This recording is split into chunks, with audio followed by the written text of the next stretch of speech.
बिस्मिल्लाहिर्रहमानिर्रहीम। अस्सलाम वालेकुम students, hope that you are fine. आज हम करेंगे बच्चों डायरेक्ट एंड इनडायरेक्ट, जिसको हम नरेशंस भी कहते हैं।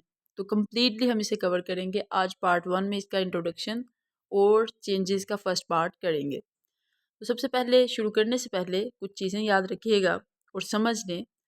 सबसे पहले क्या है कि डायरेक्ट और इनडायरेक्ट क्या होता है। तो डायरेक्ट बच्चों होता है कि किसी की कही हुई बात को बिल्कुल कोई भी चेंज किए बगैर हम आगे पहुंचा दें, उसके वर्ड्स को वैसे का वैसा, और उसको हम कॉमास के अंदर रखते हैं। तो ये क्या होता है, डायरेक्ट स्पीच। और जब हम किसी की कही हुई बात को अपने अल्फाज में, मायने वही रहता है लेकिन अपने अल्फाज में पहुंचाते हैं, तो वो होता है इनडायरेक्ट स्पीच। होप दैट कि ये क्लियर हो गया होगा। अब बात करेंगे डायरेक्ट की। जब डायरेक्ट में होता है तो इसके दो पार्ट्स होते हैं। दो पार्ट्स होते हैं, एक होता है रिपोर्टेड और एक होता है रिपोर्टिंग। कॉमर्स के अंदर वाला पार्ट जो है वो रिपोर्टेड होता है और कॉमर्स से बाहर वाला रिपोर्टिंग होता है। रिपोर्टेड इस तरह से होगा कि जो बात मुकम्मल हो चुकी है, जो किसी ने बात कह दी हुई है, वो ही हम कॉमर्स के अंदर रखते हैं ना। तो उसके लिए बात मुकम्मल के लिए हम थर्ड फॉर्म यूज़ करते हैं। तो ये वर्ड जो है ये थर्ड फॉर्म ही है। तो इस तरह से इसका लॉजिक भी आपको, ग्रामेटिकल लॉजिक जो है वो आपको समझ आ रहा होगा कि कॉमर्स के अंदर वाले हिस्से को रिपोर्टेड क्यों कहते हैं। और बाहर वाला पार्ट, अब किसी की कही हुई बात कोई बंदा आगे पहुंचा रहा है, वो अभी अपनी बात जारी रखे हुए है, तो वो क्या होगा, रिपोर्टिंग स्पीच। और ये होता है कॉमा से बाहर वाला हिस्सा। तो ये एक ग्रामेटिकल लॉजिक है। अगर आपको समझ आ गई तब भी, नहीं आई तो आप इसको सिंपली याद रख सकते हैं कि कॉमास के अंदर वाला हिस्सा रिपोर्टेड स्पीच है, बाहर वाला हिस्सा रिपोर्टिंग स्पीच है। और ये क्या होता है, जब डायरेक्ट फॉर्म में होता है तो ये दोनों पार्ट्स तब सेपरेट होते हैं। होप दैट कि ये क्लियर हो गया होगा। इसको एक एग्जाम्पल के साथ देखिएगा। सेंटेंस है, Maha says to me I am Muslim. Maha ने मुझसे कहा कि मैं मुसलमान हूँ। माहा ने अपनी बात मुकम्मल कर दी। माहा के वही अल्फाज हमने कॉमास के अंदर रखे हुए हैं और ये क्या है, रिपोर्टेड स्पीच। और उसकी उसकी बात को कोई आगे पहुंचा रहा है तो वो अभी बात जारी है, उसको हम क्या कहेंगे, रिपोर्टिंग स्पीच। तो इसको बच्चों आपने हमेशा जहन में रखना है। नेक्स्ट मूव करते हैं। नेक्स्ट हैं कुछ इब्तदाई तब्दीलियाँ। जैसे जैसे आप नेक्स्ट चेंजेस भी करेंगे उसको अभी हम डिस्कस करेंगे थोड़ी देर बाद। लेकिन उन चेंजेस से पहले इनको आपने सीख लेना है कि जब जब वो चेंजेस होंगे ये आपने हर सेंटेंस में हर बार ये करते जाना है, जब भी डायरेक्ट से इनडायरेक्ट में करेंगे। तो सबसे पहला चेंज क्या है कि डायरेक्ट के कॉमास को हटा देना है। तो इनडायरेक्ट में करते हुए हम क्या करेंगे, दैट लगा देंगे। तो कॉमर्स को हटा के हम क्या करेंगे, दैट लगा देंगे। से टू होगा तो उसको टेल में चेंज कर देंगे। सेट टू होगा तो उसको टोल्ड में चेंज कर देंगे। अब एक चीज़ ये भी हो सकती है कि सेज टू हो, तो बेटे एस फॉलो करते हुए सेज टू होगा तो टेल्स बन जाएगा। होप दैट कि ये क्लियर हो गया होगा। इसको भी एग्जाम्पल के साथ देखिएगा। एग्जाम्पल वही है, Maha says to me I am Muslim. तो सबसे पहला काम हमने क्या करना है, इन कॉमर्स को हटा देना है और उसकी जगह पे क्या आ जाएगा, फिर दैट आ जाएगा। उसके बाद है सेज टू। सेज टू को हमने किस में चेंज करना है, टेल्स में चेंज करना है, जैसा कि पीछे अभी अभी आपने पढ़ा भी है। तो होप दैट ये एग्जाम्पल से भी आपको क्लियर हो गया। सबसे पहले आपने कॉमर्स हटा देने हैं, दैट लगा देना है, और सेज टू को हटा के टेल्स लगा देना। तो अब बढ़ते हैं स्पेसिफिक चेंजेस की तरफ, जो हम नरेशन में डायरेक्ट से इनडायरेक्ट में करते हुए करते हैं। सबसे पहला चेंज है चेंज ऑफ प्रोनाउन, जो आज की वीडियो में हम करेंगे पार्ट 1 में। उसके बाद है change of verb, change of specific words और चेंजेस इन रिपोर्टिंग स्पीच। बहुत ईजी तरीके से हम इनको नेक्स्ट पार्ट्स में कवर करेंगे। आज सबसे पहला टॉपिक है चेंज ऑफ प्रोनाउन। तो बेटे सबसे पहले प्रोनाउन क्या होता है, प्रोनाउन होता है वो वर्ड जो नाउन की जगह पर आता है। क्या होता है, वो वर्ड जो नाउन की जगह पे आता है। और चेंज ऑफ प्रोनाउन करने के लिए आपने क्या करना है, पर्सनल प्रोनाउन का टेबल याद कर लेना है, जिसमें आई हुई फर्स्ट पर्सन होता है और यू सेकंड पर्सन होता है। उसके बाद ही शी इट थर्ड पर्सन होता है। और ये जो मैंने अभी बोले हैं ये सब्जेक्टिव केस होते हैं। इसके बाद ऑब्जेक्टिव केस है, पोजेसिव है और रिफ्लेक्सिव है। तो इस टेबल को आपने अच्छे से याद कर लेना है। जब आपको टेबल याद हो जाए उसके बाद ये चेंज ऑफ प्रोनाउन बिल्कुल भी मुश्किल काम नहीं है। तो टेबल आपको याद हो गया, टेबल की आपको समझ है। तो नेक्स्ट क्या करना है आपने, नेक्स्ट करना है कि रिपोर्टेड स्पीच जो कॉमर्स के अंदर वाला हिस्सा है उसमें से आपने पर्सन्स को आइडेंटिफाई करना है। यानी कि रिपोर्टेड स्पीच में कॉमर्स के अंदर पर्सन कौन सा है, फर्स्ट पर्सन है या फिर सेकंड है या फिर थर्ड है। तो इस तरह से जब आप आइडेंटिफाई कर लेंगे तो रिपोर्टिंग स्पीच में कॉमा से बाहर आप देखेंगे कि बात कौन कर रहा है और किससे कर रहा है। बच्चे ये होंगे वही प्रोनाउंस ही होते हैं, नेम्स ही होते हैं, लेकिन इस चीज़ को सिंपल करने के लिए बस हम ये करेंगे कि रिपोर्टिंग स्पीच में हम सब्जेक्ट और ऑब्जेक्ट को देखेंगे और रिपोर्टेड स्पीच में हम इन पर्सन्स को ढूंढेंगे।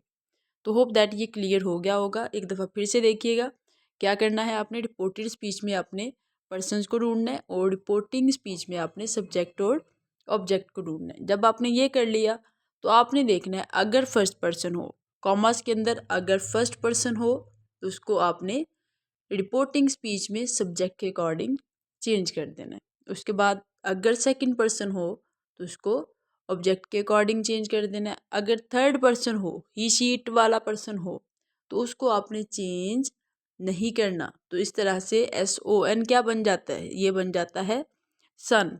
तो इस चेंज ऑफ प्रोनाउन के लिए एक सन फार्मूला, एक इजी ट्रिक है जो आपने याद रखनी है। तो फर्स्ट पर्सन होगा तो सब्जेक्ट के अकॉर्डिंग चेंज होगा, सेकंड होगा तो ऑब्जेक्ट के अकॉर्डिंग चेंज होगा, थर्ड होगा तो चेंज नहीं होगा। और इस तरह से ये वर्ड भी क्या बन जाता है, सन। होप दैट कि इसको आपको इसकी सही से समझ आ गई होगी। नेक्स्ट बच्चे इसकी एग्जांपल करते हैं। ये टेबल है, टेबल इस तरह से आपने इसको अच्छे से याद कर लेना है। आपकी बुक्स वगैरह पे कहीं से भी आपको मिल जाए या इसको ही नोट कर लें। तो ये टेबल आपने अच्छे से याद कर लेना है। इसको एग्जाम्पल के साथ समझते हैं। सबसे पहली एग्जाम्पल है Bilal said I am happy. Bilal ने कहा कि मैं खुश हूँ। तो मैंने क्या कहा है आपको कि आपने सबसे पहले क्या करना है, कॉमर्स के अंदर वाले पार्ट में, यानी इस पार्ट में आपने पर्सन को आइडेंटिफाई करना। तो पर्सन हमारा बच्चों कौन सा है, फर्स्ट पर्सन है। जब हमने पर्सन को आइडेंटिफाई कर लिया तो बाहर हम क्या करेंगे, सब्जेक्ट को आइडेंटिफाई करेंगे। जब पर्सन फर्स्ट हो तो हमने बाहर सब्जेक्ट ढूंढना है कि सब्जेक्ट कौन सा है। तो सब्जेक्ट क्या है, फर्स्ट पर्सन का सब्जेक्ट क्या है, बिलाल। तो बिलाल एक बॉय है, ठीक है। तो आई की जगह हम प्रोनाउन ही लगाएंगे, बिलाल नहीं लिख देंगे, क्योंकि ये बी वर्ड प्रोनाउन है तो प्रोनाउन की जगह प्रोनाउन आएगा। तो बिलाल का प्रोनाउन क्या होता है, बॉय का प्रोनाउन क्या होता है, ही होता है। तो इस तरह से आई की जगह पे क्या आ जाएगा, ही आ जाएगा। तो आई के साथ एम है तो एम के साथ क्या आ जाएगा, ही के साथ क्या आ जाएगा, वॉज आ जाएगा। तो ये भी आपने साथ हेल्पिंग वर्ब भी उसी के मुताबिक कर देना है। तो समझ आ गई आपको अच्छे से कि क्या करना है। कॉमर्स के अंदर आपने पर्सन देखना है, उसके बाद आपने अगर फर्स्ट पर्सन हो तो बाहर सब्जेक्ट को देखना है और उसी के मुताबिक फिर उसे चेंज कर देना है। और साथ साथ आपने क्या करना है, इसके हेल्पिंग वर्ब्स भी आपके सब्जेक्ट के मुताबिक ही होने चाहिए। नेक्स्ट एक और एग्जांपल देखिएगा। Ahmed said to me you have completed your work. Ahmed ने मुझसे कहा कि तुमने अपना काम मुकम्मल कर लिया है।